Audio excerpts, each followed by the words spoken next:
परीक्षा जैसे ले ले श्री राम हो। गौवा समाज में कैलू बदनाम हो। तारू परीक्षा जैसे ले ले श्री राम हो। कबो ना देखाइब चेहरा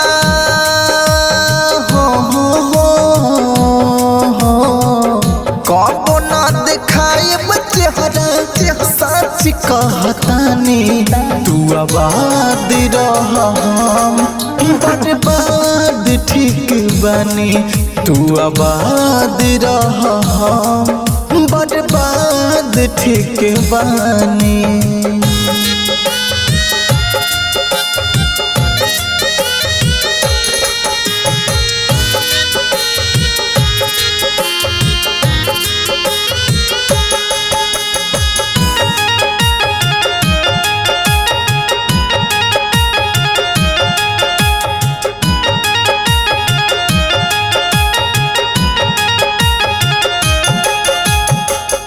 शीशा के जैसे दिलवा तोहर तोड़ दे हमारा के छोड़लू एक दिन वो तोरा छोड़ दे वो तोरा छोड़ दे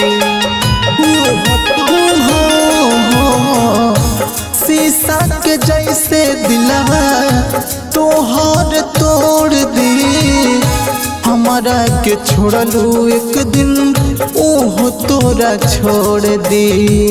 धीरे धीरे तोहरा के हम भुला जाइब रानी तू आबाद रह बर्बाद ठीक बानी तू आबाद रह बर्बाद ठीक बानी।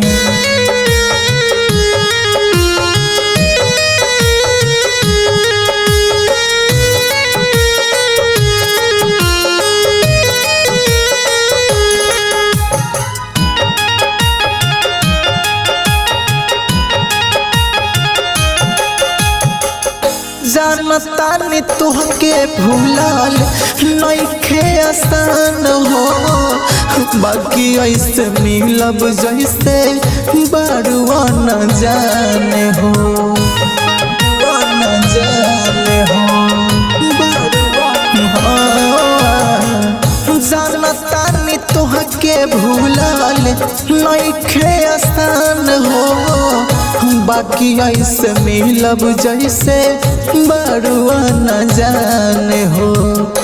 राधे नितिन अपना दी परेशानी तू आबाद रह बर्बाद ठीक बनी तू आबाद रह बर्बाद ठीक बनी।